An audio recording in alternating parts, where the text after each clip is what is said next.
So, we've been working through John's Gospel. And one of the reasons that we've been doing that is because the Path of Renewal group decided that they had to learn. That was one of the things. There were things that we had to work at together. One of those was to learn, and to learn what Jesus did and to learn what Jesus said. And so we're sort of reading a Gospel and working through. And I couldn't remember actually having worked through John's Gospel before. So I looked back and no, we hadn't done it. And it's slightly different to the other Gospels, but there's something really good about it, I think. And so that's why we're working through John.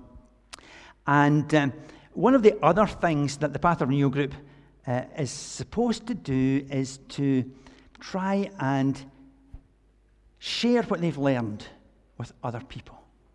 And so they've done some services and they've been involved and they've learned some bits and pieces of stuff, and it's been really good, really exciting. It's great to see people change and develop and see their faith grow and all of that kind of stuff. So when we decided that actually this group of 12 folk who are meeting every fortnight needed to do something else, there was a bit of discussion about what that else might be. And so what we're thinking of doing is from January, that group is going to split into 4 smaller groups of 3 people. And each of those groups is going to approach you, people in the congregation, and say, would you like to join in? Would you like to come and learn and be part of this, where we learn together, when we read the word together, when we make mistakes and we get it wrong, but we learn and we enjoy it and we have a bit of a laugh and we have some fun and we learn what it means to follow God as best we can.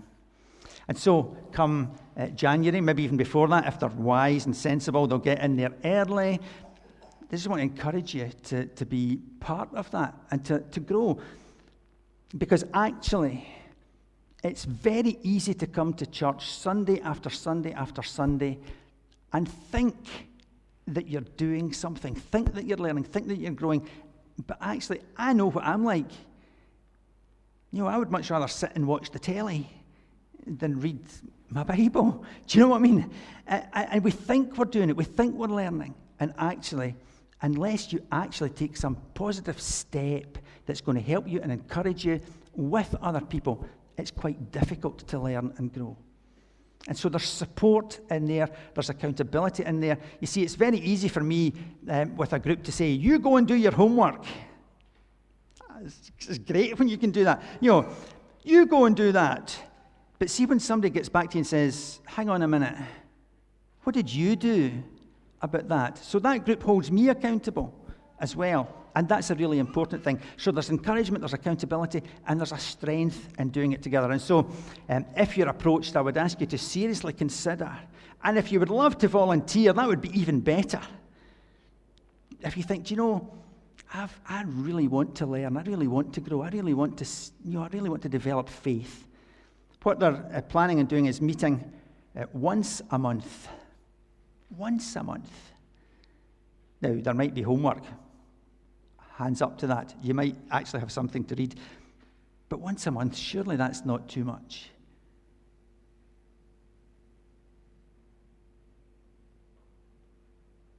As we've been reading through John, what we've discovered is that there are lots of signs. John has written this book, and he says at the end that Jesus did so many other things that if he had written them all down, there wouldn't be enough paper in the world to deal with it. There might be now, because we're much better at producing paper and recycling, but in his day, they couldn't have written it all down. And so what he's written, he says, is enough for us to look at and to believe that Jesus is the Son of God. And he gives clues. So the first one is Jesus turning water into wine. And then as you work through, we see all the other things Jesus does. He takes the loaves and the fish, and he feeds 5,000 men plus the ancillary women and children. And he gives them more than enough to eat. And there are clue after clue after clue as you work through John's Gospel. Sometimes it's hard for us to work out exactly what that is because there's a language difference, or there's the nuance of the culture and all of that kind of stuff. But they're there for those who want to find them. Today, I want to tell you about a composer and some music that he wrote. A single manuscript copy was found amongst all his other paperwork when he died. It was obviously a piece that he had written for solo violin. But it was extraordinary. It was difficult and daring, and it was probably unplayable. And on it was written, "To the City Guild of Violinists." Well, the City Guild of Violinists was very honoured to have the piece of music from this musician. But they were also really embarrassed because not one of them could play it. These were the best musicians of the day, and they couldn't play it. So they made copies, and everybody got a copy to go home and practice. And there was a wee bit of competition to see who was going to be able to play it best and who was going to be able to get right through it all in once first.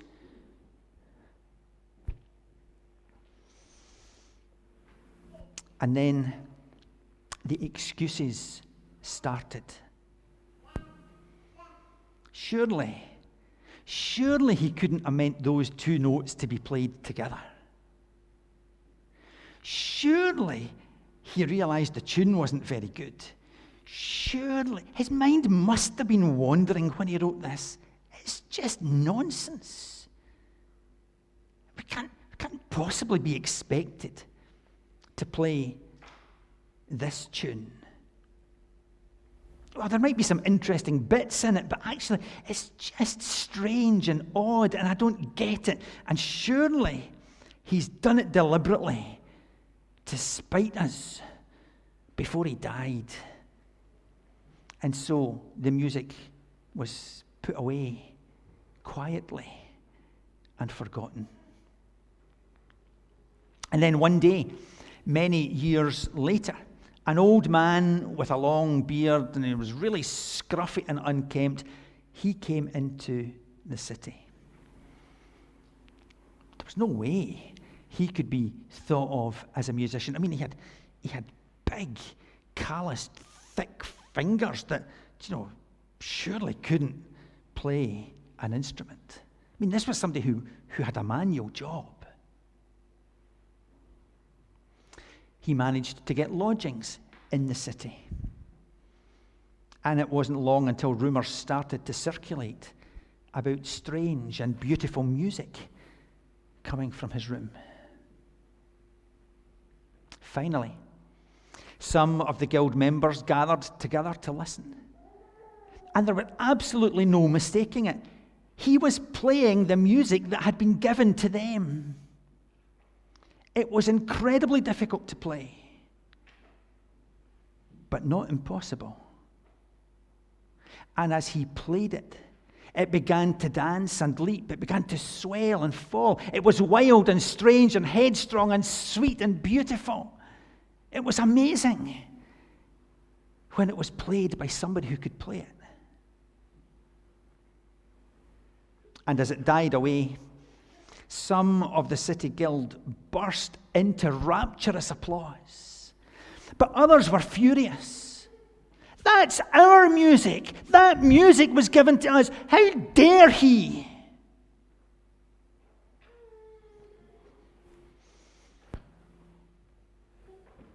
He wasn't even a member of the guild.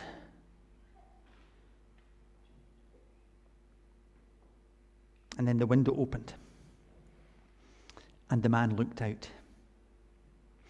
And he said, "I'm his son. He taught me to play this piece before he died.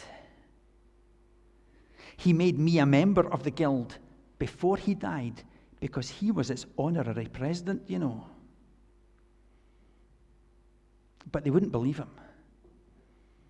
They just laughed, as if that would never happen. Not with somebody that looked like that.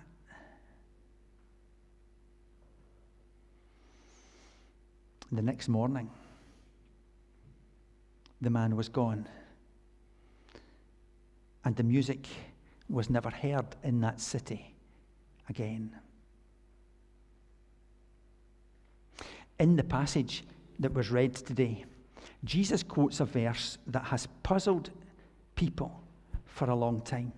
And it comes from Psalm 82. In that psalm, God is speaking, and he's addressing a group of people.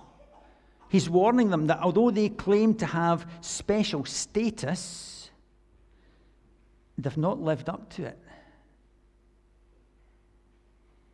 It was as if they'd had some music given to them, but they couldn't play it. That status that they had received is really surprising, given that these were a people who believed in one God. The status was that they themselves were gods. Psalm 82, verse 6. God speaking to them, I said, you are gods. You are all sons of the Most High, but you will die like mere mortals. You will fall like every other ruler. And in Jesus' time, Jewish scholars reckoned that the psalm was talking about the children of Israel at Mount Sinai. And when God gave them the law, it was like a master composer leaving a piece of music for the local musicians to play. Had they but known it at that time, they were made noble, even divine, simply by receiving the law of God from God himself. When the law arrived, mere possession of it exalted Israel to superhuman status. But they couldn't keep it. It was a constant struggle for them. And in the end, like all of us, they just couldn't do it. They broke the law again and again and again. And according to Jewish thinking, that's why they were sent into exile. But the memory of what might have been remained in Psalm 82.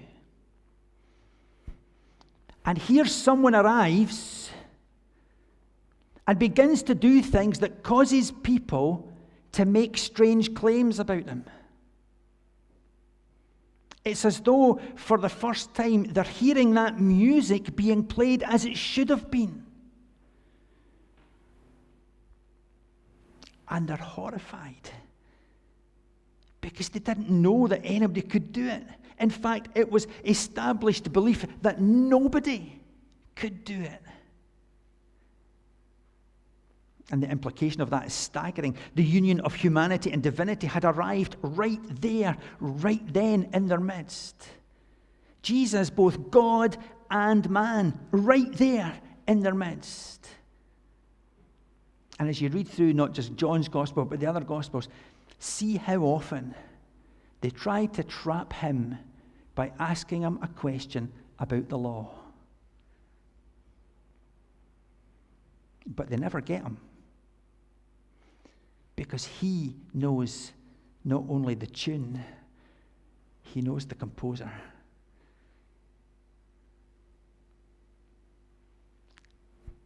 So this wild, strange, headstrong, sweet song of incarnation, it's not an impossible thing.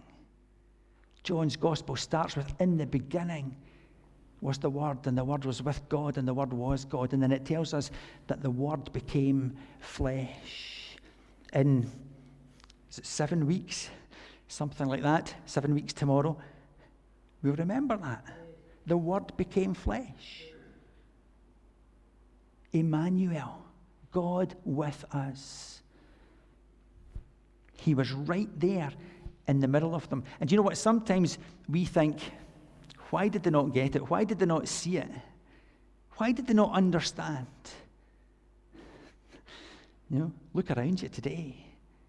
Look outside when you go down to the beach and look across at Arran. And people don't understand that God did that. If you've been watching The Blue Planet, people don't understand. God did that. It's there for us to see. And yet people don't see it. The obvious, the blindingly obvious to so many of us. And people simply don't see it. It's as if the composer knew all along that one day his son would come and play the music. And that if he was to be appreciated at all, then others had to try it first and fail. Now, they wouldn't like it. But that also was part of his plan. And so right there in the middle of it all stands Jesus saying to them, don't you get it? Don't you see? The Father is in me, and I am in him. And once again, the onlookers are asked to think about the signs, the things that Jesus had done, and to draw the appropriate conclusion.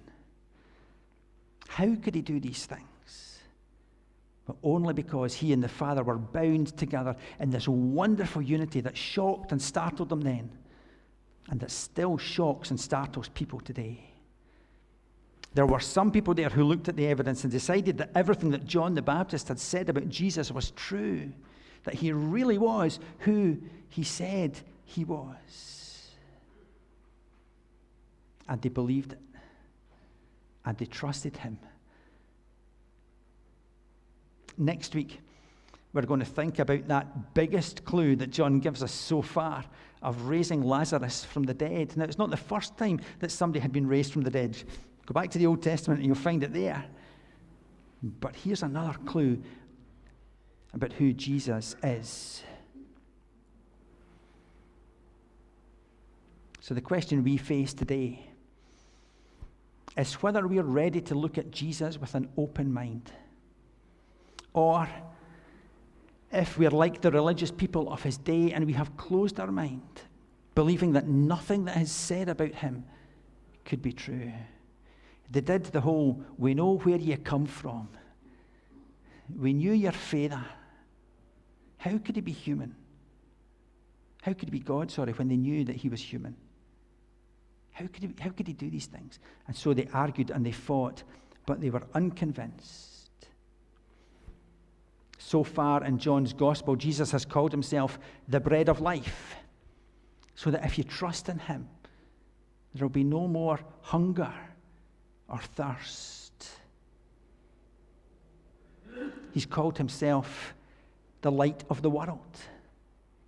So if you trust in him, there's no more spiritual darkness, and he'll guide your path. He's called himself the door, the way to God through which people are saved.